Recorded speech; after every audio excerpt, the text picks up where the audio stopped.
धर्मनगरी वृंदावन में देवानाल कुंड क्षेत्र स्थित उड़िया बाबा आश्रम में प्रवास कर रहे ज्योति पीठाधीश्वर एवं द्वारका शारदा पीठाधीश्वर जगत गुरु शंकराचार्य स्वामी स्वरूपानंद सरस्वती महाराज मंगलवार को पत्रकारों से मुखातिब हुए, जहां किसान आंदोलन के सवाल पर शंकराचार्य ने कहा कि किसानों की मांग है कि उचित स्वीकार कर लिया जाए। ठाकुर जी के अवशोभनीय चित्र बनाकर प्रश्न पर उन्होंने कहा कि भगवान की चित्र उपासना के लिए है, भगवान का स्वरूप हमारे शास्त्रों में वर्णित है। उन्हीं के अनुसार हमारे मन में जो चित्र बसता है उनको स्थानीय करने के लिए हम उसे कागज पर बनाते हैं। वे हमारी उपासना का अंग होना चाहिए, व्यवसाय नहीं। वर्तमान राजनीति पर शंकराचार्य ने कहा कि पूर्व की राजनीति जिसका आचरण भगवान राम और कृष्ण ने किया था वह किसी दल विशेष के लिए नहीं बल्कि उसके हित के लिए थी। कहा कि सरकार अपने हित के लिए कोई ना काम ना करने की जनता के हित में काम कर रही है, यही राजनीति है। जबकि आज की राजनीति यह है कि देश का चाहे कुछ भी हो पर हमारे दल हित होना चाहिए, हमारी सत्ता बनी रहनी चाहिए। इसी दृष्टि से लोग रणनीति करते हैं, यह अनुचित है। अयोध्या में राम मंदिर निर्माण के प्रश्न पर कहा कि यह राम मंदिर नहीं, यह तो विश्व हिंदू परिषद का कार्यालय बन रहा है। उन्होंने कहा कि मंदिर निर्माण के लिए शंकराचार्य एवं अखाड़ों के संतों का एक ट्रस्ट बनाने के बावजूद फैसला आने पर ऐसे लोगों को ट्रस्टी बना दिया है जो एक दल से संबंधित है और वह दल राम को भगवान नहीं महापुरुष मानता है। उन्होंने कहा कि मंदिर बनना चाहिए शस्त्र वक्त विधि और उन्हीं के द्वारा बनना चाहिए जो राम को भगवान का अवतार मानते हैं।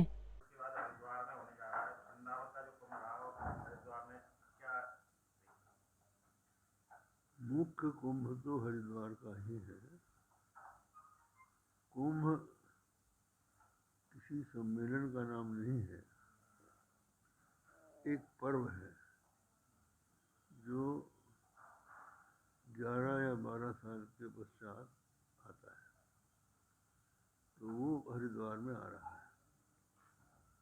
यहाँ वृंदावन में कुछ वैष्णव संप्रदाय के साधु एकत्र होकर फिर यहाँ से हरिद्वार जाते हैं। तो उसका कारण ये है कि पहले शैवों और वैष्णवों में कुंभ के मोर्चे पर नहाने के को लेकर संघर्ष होता था, वो हिंसात्मक तक हो जाता था। उधर शैव लोगों का प्राबल्य होता था हरिद्वार में, और ये लोग कुछ अल्पसंख्यक थे अलग अलग, तो ये मिलकर यहाँ से जाते हैं जिससे कि वो उनसे निर्बल सिद्ध न हो। महाराज जी, तो जो इस समय देश में स्थिति चल रही है, जो राजनीतिक स्थिति इस समय देश में चल रही है, लंबे समय से किसानों का आंदोलन हो रहा है। किसानों के संबंध में हम लोगों का ये मत है कि किसानों की मांग उचित है और उसको स्वीकार किया जाना चाहिए। यदि उन्होंने मांग की होती ऐसा कोई कानून हमारे हित में है, आप बना दीजिए, तो सरकार बनाती, क्योंकि लोकतंत्र में जनता की इच्छा को पूरी करती है सरकार। तो ऐसी कोई मांग तो किसानों की ओर से थी नहीं। तो ये जो लोकतंत्र में मंत्री होते हैं या सरकार के अधिकारी होते हैं, वो जनता के सेवक होते हैं, गार्जियन नहीं होते। उनको जनता की इच्छा को पूरी करने के लिए रास्ता बनाना चाहिए। तो ये मांग किसी किसान ने या किसान के समूह ने नहीं की थी, और जब वो ये कह रहे हैं कि हमारे हक में नहीं है, तो इस पर जिद नहीं करना चाहिए। हमारे हिंदू धर्म सभ्यता हमेशा ही प्राचीन रही है, और लेकिन अब देखने को मिल रहा है कि हिंदू धर्म को लेकर काफी ज्यादा आलोचना हो रही है। असली भगवान के फोटो बनाए जाते हैं, इसको लेकर महाराज जी क्या कहेंगे? कहाँ बनाए जाते हैं? असली फोटो आते हैं महाराज जी भगवान जी के, और यूट्यूब पर चलते हैं, सोशल मीडिया पर चलते हैं, असली हरकतें होती हैं, धर्म को लेकर काफी बदनामी होती है महाराज जी। ये अनुचित है। जो भगवान के चित्र हैं ये उपासना के लिए है। हम लोग ये मानते हैं कि जो भगवान का स्वरूप है वो हमारे शास्त्रों में वर्णित है। उसके अनुसार हमारे मन में एक चित्र बनता है और उस मन के चित्र को स्थायी करने के लिए हम लकीरों में कागज में उसको अंकित कर देते हैं। तो वो हमारी उपासना का अंग होना चाहिए, व्यवसाय का साधन नहीं होना चाहिए। महाराज जी, जिस तरह से पश्चिम बंगाल में, असम में और कई राज्यों में विधानसभा चुनाव चल रहे हैं, तो इसमें क्या स्थिति देख सकते हैं, क्या राजनीतिक परिदृश्य? इस संबंध में हम कोई राय नहीं देंगे, क्योंकि हमारा ये काम नहीं है कि राजनीतिक दलीय राजनीति में भाग लें। हम लोग राजनीति को एक बहुत पवित्र चीज़ मानते हैं, लेकिन वो जो कि भारत की आज़ादी के पहले थी, जिसका उपदेश या आचरण राम ने किया था, जिसका उपदेश भगवद गीता में भगवान श्री कृष्ण ने किया था, वो किसी दल विशेष के लिए नहीं थी, वो सबके कल्याण की थी। जैसे एक राजनीति ये आप समझ लीजिए, भगवान रामचंद्र जी कहते हैं मुखिया मुख सो चाहिए, खान पान कहाँ एक, पाले पाले पोषे सकलम तुलसी सहित विवेक। जो मुखिया है, राजा है या सरदार है, जैसे मुख होता है वैसे मुखिया को होना चाहिए। तो मुख में कोई भी चीज़ डाली जाती है तो मुख उसको अपने भीतर नहीं रखता, वो तुरंत शरीर के भीतर भेज देता है और शरीर की उससे पुष्टि होती है। यहाँ तक कि मुख में दांत में कोई चीज़ फंसी जाए तो वो जीभ से उसको खोज के भीतर कर देता है। तो सरकार अपने हित के लिए कोई काम नहीं न करके जनता के हित में काम करे, ये राजनीति है। आज जो राजनीति है वो ये है कि चाहे देश का कुछ भी हो, हमारी दल का हित होना चाहिए, हमारी सत्ता हमारे हाथ में बनी रहनी चाहिए। इस दृष्टि से लोग राजनीति करते हैं, ये अनुचित है। अयोध्या में राम जन्मभूमि, राम मंदिर बनने जा रहा है। ये जो मंदिर नहीं है, ये राम विश्व हिंदू परिषद का कार्यालय बन रहा है, क्योंकि जो इसके अधिकारी थे उनको अकारण नकार दिया गया है।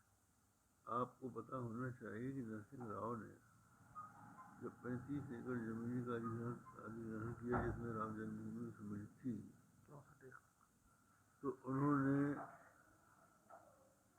सार्वजनिक रूप से ये घोषणा की थी कि अगर धर्माचार्य चाहिए तो राम मंदिर के लिए हम ये भूमि दे सकते हैं। तो हम लोगों ने चतुष्पीठ सम्मेलन किया श्रृंगेरी में और कई महात्माओं को वहाँ बुलाया। वहाँ पर हम लोगों ने मांग की, तो नरसिंह राव ने कहा कि आप इसका एक ट्रस्ट बनाइए। तो हम लोगों ने एक ट्रस्ट रजिस्टर्ड कराया, जिसमें कि चारों शंकराचार्य थे, कांची वाले भी थे और 13 अखाड़े थे और भी कई महात्मा थे। वो इनका ट्रस्ट विद्यमान था। उसके रहते हुए भी जब फैसला आया तो प्रधानमंत्री ने ऐसे लोगों को वहाँ का ट्रस्टी बना दिया जो एक ही दल से संबंधित थे। ये अनुचित हुआ है। और वो जिस दल से संबंधित हैं उसमें राम को भगवान नहीं मानते। वो कहते हैं राम एक महापुरुष थे, कृष्ण एक महापुरुष थे। हम लोगों का ये कहना है कि जब मुकदमा चल रहा था तो मुकदमे में भगवान